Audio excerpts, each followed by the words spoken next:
Guys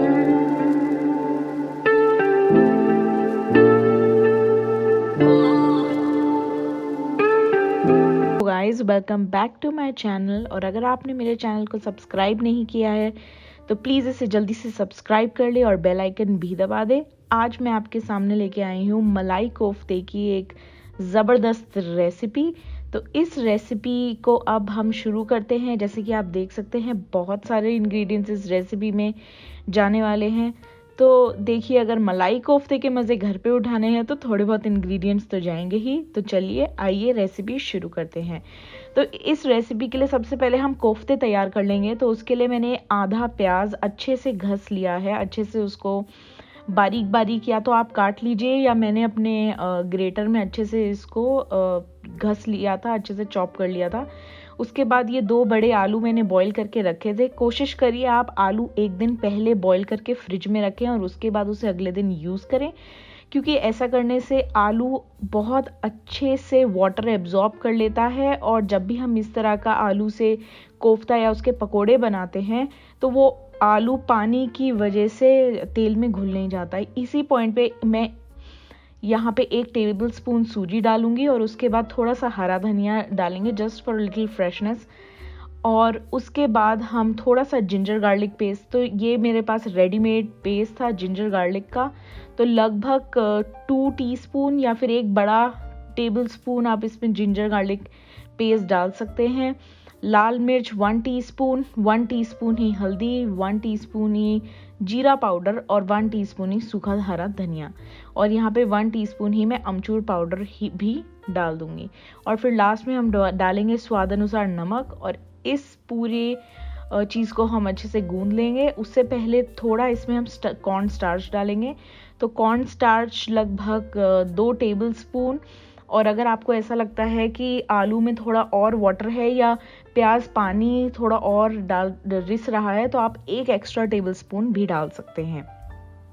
उससे और कुछ नहीं, वो पानी एब्जॉर्ब हो जाएगा और अच्छी बाइंडिंग हो जाएगी। तो इस तरह ये डो हमने अच्छे से गूंथ लिया है और अब हम इसके डो बॉल्स बनाएंगे, यानी कि कोफ्ता बॉल्स बनाएंगे।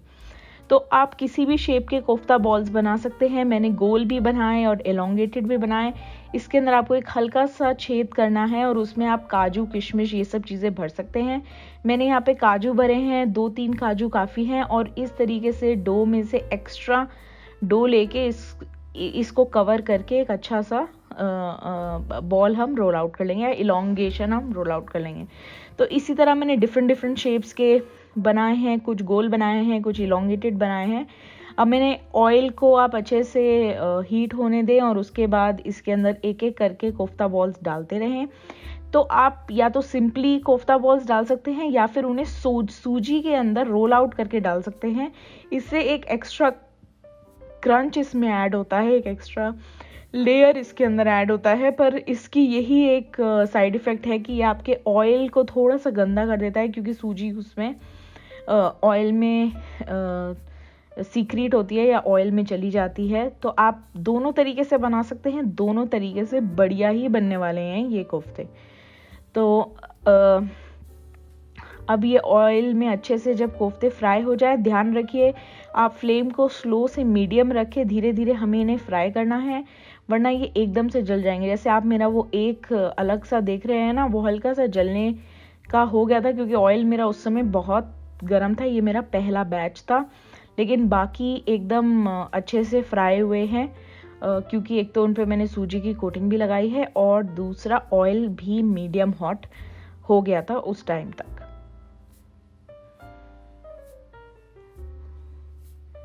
तो बस इनको हम अच्छे से फ्राई करके एक टावल के ऊपर निकाल लेंगे। और कोफ्ते बनाने के बाद हम इसकी ग्रेवी बनाने की तैयारी स्टार्ट करेंगे। देखिए कितने सुंदर लग रहे हैं ये। आप भी अपने घर में बनाएंगे तो आपको भी बहुत बढ़िया और बहुत स्वादिष्ट लगने वाले हैं ये कोफ्ते।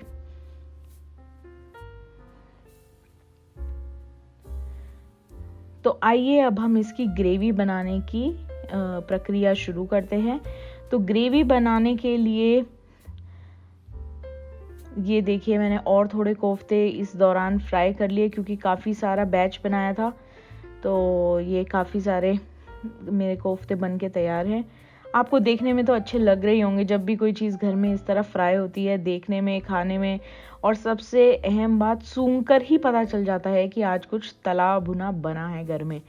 तो आइए अब फाइनली इसकी हम ग्रेवी बनाने की तैयारी करते हैं। तो ग्रेवी के लिए मैंने फ्राइंग के लिए ऑयल यूज़ किया था, उसी में से 1 करछी मैंने तेल निकाल लिया है, और उसके बाद इसके अंदर मैं 1/2 करछी के लगभग इसके अंदर बटर लूँगी। तो बटर और ऑयल का मिक्सचर होने वाला है ये। जब ऑयल थोड़ा गर्म हो जाए, इसमें 1 टीस्पून आप जीरा डाल दीजिए। जीरा मैं तो ज़्यादा खाना पसंद करती हूँ, इसलिए मैंने ज़्यादा डाला है। 1 बड़ी इलायची हम इसमें डाल देंगे, और 1 बड़ा दालचीनी का डंडी कह लीजिए, डंडी कहेंगे दालचीनी की, तो वो डाल देंगे। और इसको हम अच्छे से पहले भून लेंगे, और इसको भून लेने के बाद हम इसमें प्याज ऐड करेंगे। तो आइए अब हम इसके अंदर अब प्याज ऐड करते हैं। प्याज से पहले थोड़ा जिंजर गार्लिक पेस्ट मैंने ऐड किया है। तो जिंजर गार्लिक पेस्ट मैंने 1/2 टेबल स्पून या फिर 1 टीस्पून आप कह सकते हैं, जिंजर गार्लिक पेस्ट इसमें गया है। कोशिश करिए जिंजर गार्लिक पेस्ट आप प्याज के बाद डालें, यहाँ मैंने जल्दबाजी कर दी थी।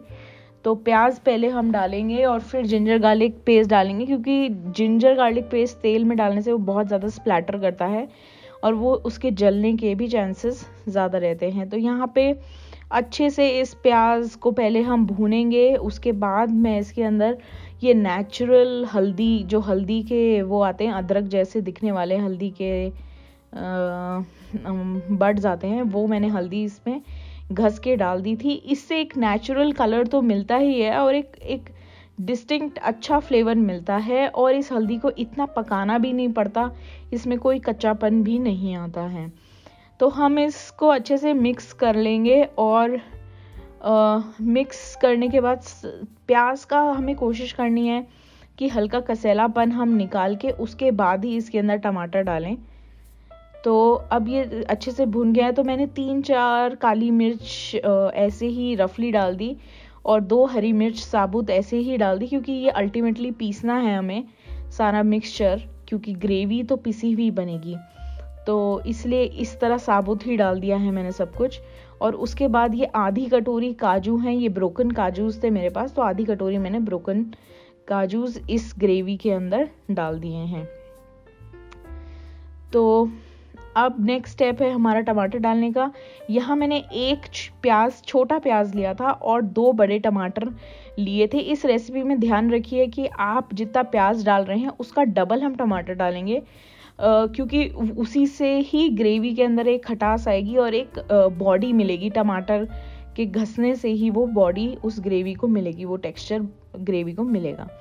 तो इसी पॉइंट पे हम थोड़ा धनिया डाल देंगे, और धनिया डालने के बाद इसको हम थोड़ा सा गलने देंगे, थोड़ा स्लो मीडियम गैस पे इसको कम से कम 10 मिनट इसी तरह पकाएंगे, जिससे कि हल्दी भी अच्छे से पक जाए, और नमक भी डाल देंगे, क्योंकि नमक इन सारी वेजिटेबल्स को यानी प्याज और टमाटर को अच्छे से गला देगा, और थोड़ा सा काजू भी हल्का सॉफ्ट हो जाएगा, तो उसको मिक्सी करने में हमें आसानी होगी। तो इस मिक्सचर को थोड़ी देर हम ढक के रख देंगे, और लगभग इसे 10 मिनट तक हम इसी तरह पकाएंगे। और उससे पहले सब कुछ हाफ टीस्पून मैंने हल्दी, लाल मिर्च, सूखा धनिया, जीरा पाउडर, और लगभग 2 टीस्पून मैंने यहाँ पे अमचूर पाउडर डाला है, और उसके बाद मैंने थोड़ा सा गरम मसाला भी इस पॉइंट पे डाल दिया था। तो ये सब चीज़ें डालने के बाद हम अच्छे से इसको मिक्स कर लेंगे, और मिक्स करने के बाद हम इसको ढक के रख देंगे लगभग 10 मिनट के लिए, और उसके बाद हम इसको मिक्सी में लेके इसका ग्रेवी बनाएंगे।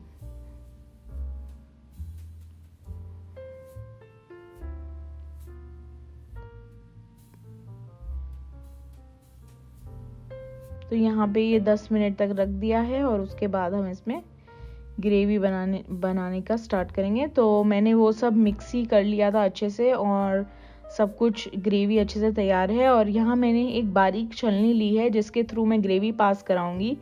तो ये सीव के थ्रू मैं ग्रेवी पास इसलिए करवा रही हूँ क्योंकि जितना भी मोटे मोटे कण बचे होंगे वो सब रिटेन हो जाएंगे, और स्मूथ ग्रेवी बाहर निकल के आएगी। स्मूथ ग्रेवी जो है उसका टेक्सचर बहुत अच्छा होता है और वो खाने में बहुत वेलवेटी लगती है, इसलिए ये स्टेप फॉलो किया जाता है उसको सीव करने का।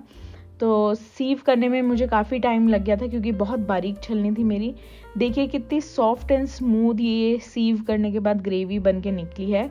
तो अब हम एक फाइनल तड़के की तैयारी करेंगे। तो मैंने लगभग 2 टेबलस्पून यहाँ ऑयल लिया है, उसके अंदर मैं 1/2 टीस्पून के लगभग लाल मिर्च डालूंगी कलर इंड्यूस करने के लिए, और यहाँ 2 टीस्पून के लगभग कसूरी मेथी। आप उसको हाथों में पीस के फिर डालें, तभी उसके जो एसेंशियल ऑयल्स हैं वो हाथों की गर्माहट से रिलीज होते हैं कसूरी मेथी के। तो इस पॉइंट पे हम डालेंगे। और अब हम ये जो ग्रेवी हमने सीव करी थी ये भी हम ग्रेवी इस मिक्सचर में डाल के इसको अच्छे से पकाएंगे फॉर अबाउट 2 to 3 मिनट्स, जिससे कि वो रोगन निकल आए। रोगन मतलब कि जो आप साइड में ऑयल देख रहे हैं उसको रोगन बोलते हैं, और ये अच्छे से निकल आए। और लास्ट टच हम देंगे 1 टीस्पून गरम मसाले से। वो गरम मसाला डालने के बाद हम लगभग 1 कटोरी क्रीम इस पूरी रेसिपी में डालेंगे। क्रीम एंड पॉइंट पे इसलिए ही डालते हैं कि वो एक तो टेक्सचर बहुत ज़्यादा इम्प्रूव करती है किसी भी रेसिपी का या किसी भी ग्रेवी का कहा जाए, और बहुत एंड पॉइंट पे ही डालना चाहिए वरना वो ज़्यादा पक जाती हैं। तो अब आइए इस ब्यूटीफुल सी रेसिपी की ब्यूटीफुल प्लेटिंग करते हैं। तो देखिए किस तरह मैंने पहले ग्रेवी बिछाई एक बिल्कुल कालीन की तरह, और उसके ऊपर मैं अपने ये कोफ्ते रख रही हूँ। तो ये कोफ्ते रखने के बाद आप इस रेसिपी को, मैंने तो बहुत एंजॉय किया, अब आपकी बारी है इस रेसिपी को एंजॉय करना। तो आप ये रेसिपी एंजॉय कीजिए, बनाइए, कमेंट्स में मुझे बताइए कि आपको कैसा लगा, और मेरे इंस्टाग्राम पे इसकी बहुत अच्छी फ़ोटो चेकआउट करना मत भूलिएगा @thecumin girl पे।